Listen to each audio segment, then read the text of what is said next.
My name's Ihoma. Hi, I'm Isabella. So I'm Ben. I'm Meg. Hi Lewis, thanks for joining me. So in this series we're doing some of the unspoken truths about lockdown. What do you think is positive that's coming out of this kind of scenario, and which bits do you want to keep going forward? Like which are the bits that are revealing something or making you feel good, or something that you just want to do more of?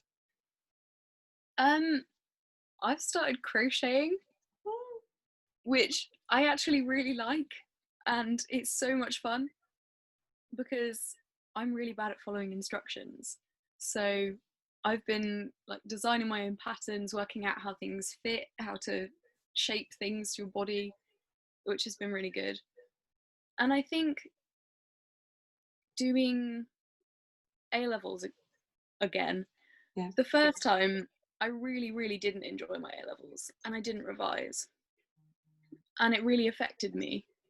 And I kind of lost a sense of where I was going and who I wanted to be. And I could kind of feel myself slipping into that same like numb, anxious panic this year for exams. And I don't honestly know whether I would have addressed it soon enough. But having time to just stop, when your whole world stops, it makes you, I don't know, there's time to reflect. Like, I'm not the world's biggest mindfulness advocate. I don't know. It doesn't work. It doesn't work for some people. It's one of those things. Yeah, it's something I should probably work on.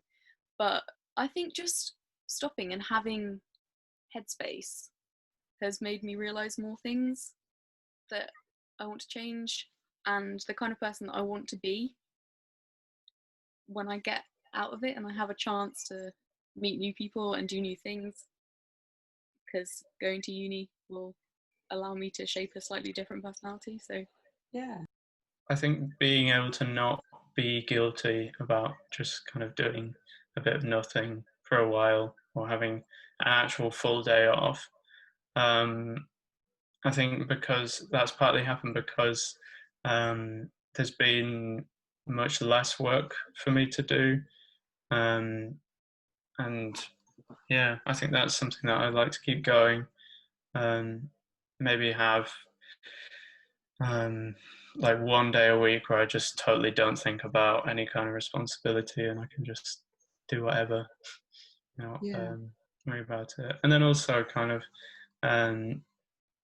think about using my time more actively. So where I think the lack of structure has meant that for me, naturally, I wanted to kind of make some kind of structure. But I think when things go back to some kind of like normality and there's more structure imposed on me, that my free time I'd like to structure more so I can do things that I get long-term enjoyment out of, like playing guitar or reading or whatever. Yeah, that's really interesting, isn't it? I mean, like Charlotte, who used to work at ATI, always used to say that rest is a revolutionary act. Yeah, I totally agree with that. Yeah, if we've got kind of this mentality that you work hard all the time and that's how you're successful, but where does that mentality come from? Is that something that we develop ourselves, or is that something that's imposed on us? I don't know. I think it's cultural, but yeah, releasing yourself. I mean, like everything we know about productivity, the opposite is actually true. So it's kind of it's daft, really. It's nice to see, because obviously now is Ramadan, so it's a holy month for practicing Muslims, and it's been really nice to see, for me, just my networks and some of the people that I kind of know, and just the communities in general that are, Ramadan is something that's a community-based celebration. Like you come together at the end of your fast and you spend time with each other, you spend that time and you socialize, you pray together. And for a lot of young Muslims, all Muslims, there's been not an opportunity to do that. So Ramadan's been really different. But the community aspect of staying connected through like spaces. It's been really nice for me to see as an outsider. When I say outsider, I'm not a practicing Muslim, but I can appreciate and really like feel proud to see that the communities are finding ways to come together and make the most of what they can to try and stay as connected as possible. That's been a big one for me personally, just seeing that even in a situation like this, the community can find a way to stay connected and stay practicing together, which I thought was really, really awesome. Unexpected benefits, actually having some extra time on your hands to figure out what you like doing, kind of coming back to old hobbies. That's probably been my main one. Yeah. Because most of the time you just kind of like, not that you forget about things you enjoy, but you get so wrapped up in like being a good friend, being social, like actually doing this and that you forget that you actually just want to say no for a minute, and you're like, wow, I took this evening to myself to practice something that I really enjoy. It's been great. Yeah, I saw something right at the start that I really liked that was not about expanding what you do, but going deeper into what you already do. Yeah. And I feel that with my friendships, actually. Like, I feel that I was spreading myself too thinly socially. And I think what I want now is just less connections, but deeper ones. Yeah, that's lovely. Yeah. Oh, thanks. I'm like a morning philosopher. More generally speaking, there's still acts of, like everywhere, there's acts of kindness in the community too.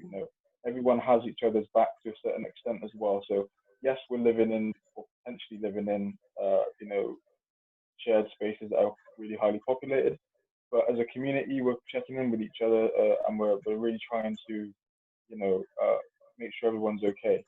I'm fortunate enough to obviously have my own space, but speaking with family and speaking with people who are isolated or in tighter spaces, they're saying, everyone's kind of inside. Sometimes the dynamic in the house can get a bit like confrontational, but generally speaking, everyone is together for the first time in ages, because people are working at different times, or people aren't necessarily in the house as much. So it's nice to have people together and actually spend time together as families, as members of the community. So I think that's another huge positive as well.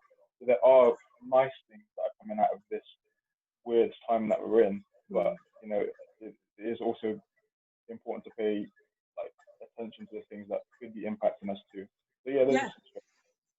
I mean, it's the whole picture, isn't it? It's kind of, I remember someone once talking to me about mindfulness, that mindfulness shouldn't be just to kind of pacify yourself, it's to kind of build yourself up so that you're able to deal with the things that are genuinely difficult about life. A good thing is definitely I'm spending a lot more time talking with my mom, because I used to literally be out all day.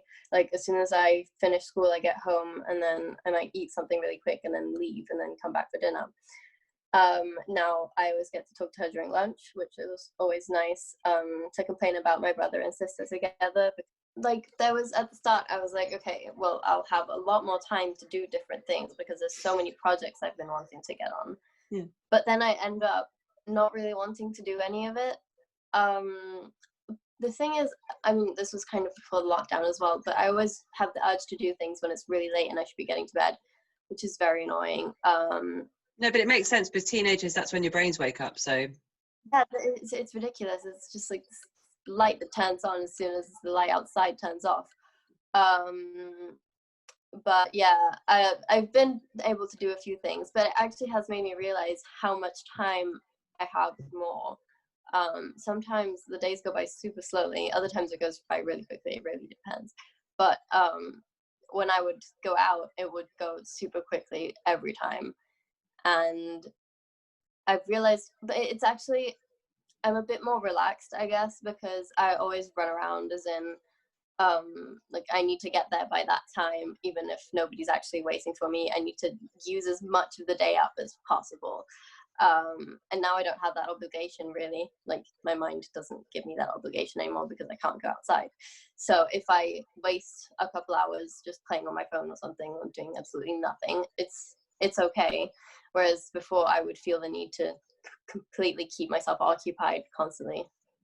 Okay, so there's sort of almost like two messages around productivity. Like, one of it one of them's about maybe feeling a little bit of pressure to kind of do lots of amazing things, but at the same time there's also this kind of like a relief from the pressure of having to go out and be productive and be constantly kind of doing things worthwhile. Is that right? Does that sound about right?